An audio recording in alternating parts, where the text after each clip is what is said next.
¿Por qué Marcelo Bey se le encuentra restos de una embarcación en el medio de la ciudad? Y no, como la lógica indica, debajo del agua. En el siglo XVIII, donde hoy actualmente ustedes encontraron el Barco, que es uno de los barrios más recientes de Buenos Aires, que es Puerto Madero, era el Río de la Plata. El lugar donde aparece el Barco antes era un espacio ocupado por el Río de la Plata, cuyas aguas llegaban hasta las proximidades de donde hoy se encuentra la Casa de Gobierno, la Casa Rosada. Con el paso del tiempo, la costa de Buenos Aires se fue modificando y la antigua ribera se rellenó con el sedimento del mismo río y también por la acción humana. Bueno, acá vemos que estamos apoyados prácticamente contra una pared. Esta pared tiene parte de relleno natural y también parte de relleno cultural. El perfil sedimentario del talud está formado por varias capas. Esas capas nos indican la historia geológica después del hundimiento del barco. Comenzamos por la parte de arriba, la superficie de la calle con los edificios. Por debajo de estos edificios aparecen rellenos formados por el hombre, que están formados por cascotes, tosca, para el relleno de Puerto Madero. Por debajo de estos sedimentos aparecen arcillas. Estas arcillas más o menos están datadas en el año 1900. Esto más o menos tiene 3 metros de espesor y la capa de tosca 4 metros de espesor. Por debajo de estas dos capas aparecen arenas que tienen unas capas paralelas que están depositados por el Río de la Plata. Son sedimentos naturales. Por debajo de los 3 metros aparecen los restos del buque, cubiertos justamente por este tipo de arenas. Y por debajo del buque aparece una capa de conchillas, que también aparece en algunos casos por encima del buque, que corresponde a la capa de tormenta. Este nivel donde aparecen las conchillas, los caracoles, según lo que estamos conversando con el geólogo, estaría reforzando una hipótesis que refiere a una gran tormenta. Esa tormenta, digamos, tiene que ver entonces con el momento principal de formación, es decir, de que se queda varado la embarcación en este sitio y se sella entonces todo este conjunto. Un hallazgo de semejante magnitud requiere de medidas urgentes. También es un desafío para la ciudad de Buenos Aires. Por eso inmediatamente se pone en marcha un plan de acción.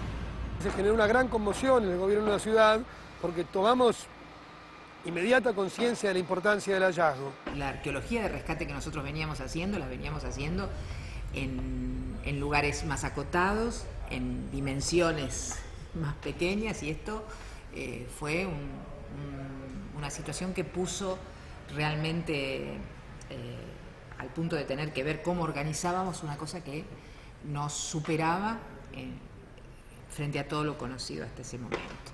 Y se agregó al programa de Arqueología Urbana de la Ciudad un programa especial donde conviven los arqueólogos, arquitectos, historiadores y urbanistas.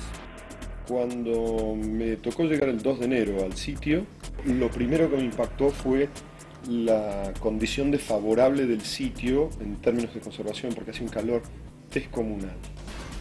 Y veía que eso miraba al este y que tenía muchas horas de exposición de sol.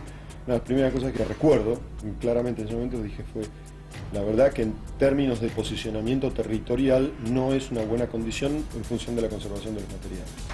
El peligro más grande que tenía la exposición del barco no era solamente el aire y el sol, la luz, que iba a estar secando y evaporando el contenido de agua de las maderas, sino la obra de construcción en sí misma. Entonces eso es lo que determina la existencia del proyecto de arqueología de rescate. El problema, yo diría, como cuestión de urgencia a resolver, es que está en un sitio donde la excavación no puede demorarse ni un minuto, con lo cual el volumen de trabajo es muy grande, el nivel de precisión es muy alto, pero hay que hacerlo en el menor tiempo posible. Tenemos muchos límites a la investigación. Tenemos una ventana de tiempo en la cual podemos trabajar y después se termina todo el trabajo. No podemos acceder más a ese sitio arqueológico.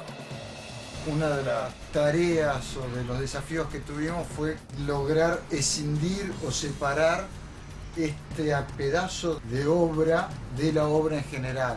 Es como que se armaron dos obras. Una zona arqueológica que trabaja con parámetros de museo, con una obra que trabaja con parámetros de hormigón. En muchos sitios arqueológicos uno puede optar por hacer excavaciones puntuales, casi quirúrgicas, donde no se excava la totalidad, sino se excavan parcialidades menores. En este caso no hay opciones, en este caso hay que excavarlo todo y levantarlo todo.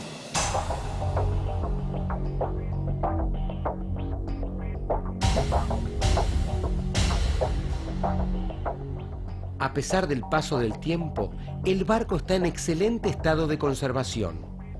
¿Cómo es posible que permanezca intacto durante más de 3 siglos? Contra lo que mucha gente se puede imaginar, este sitio se conservó gracias a que estuvo enterrado. Es un sitio compuesto mayoritariamente de maderas que se conservó porque siempre estuvo en las mismas condiciones ambientales, es decir, siempre estuvo bajo el agua, enterrado, sin luz, y las condiciones fueron constantes. Entonces, esa constancia permitió que cuando nosotros llegáramos poder excavarlo y que la madera pareciera como nueva. Las tareas de preservación no pueden esperar. Es vital la participación de un experto en conservación. El casco del barco, indudablemente uno lo ve, se encuentra en buen estado esa madera, pero necesita, una vez que se lo descubre y se lo comienza su rescate, de una cantidad de medidas de conservación que eviten que el contacto con el nuevo medio, que en este caso es el aire, no lo afecte. El aire que va a producir, fundamentalmente, que se evapore todo el agua que ha absorbido durante tantos años, que está saturado de agua. Si nosotros dejamos que la humedad desaparezca bruscamente o lentamente, sin ningún tipo de tratamiento, ahí se van a producir deformaciones en la estructura que son irreversibles. Acá cuando excavamos, llegamos al nivel del forro del barco. Se ve el color de la madera casi como si estuviera nueva, aunque en realidad está toda imbuida de agua. Durante 300 años, el barco estuvo protegido bajo la tierra, pero si se expone al sol o al aire, sus restos podrían perderse para siempre. Estamos todos trabajando contra reloj, no hay tiempo que perder. ¿Qué historias tiene para contarnos este barco? ¿De dónde venía? ¿Cuál era su destino final? ¿Cuál era su carga?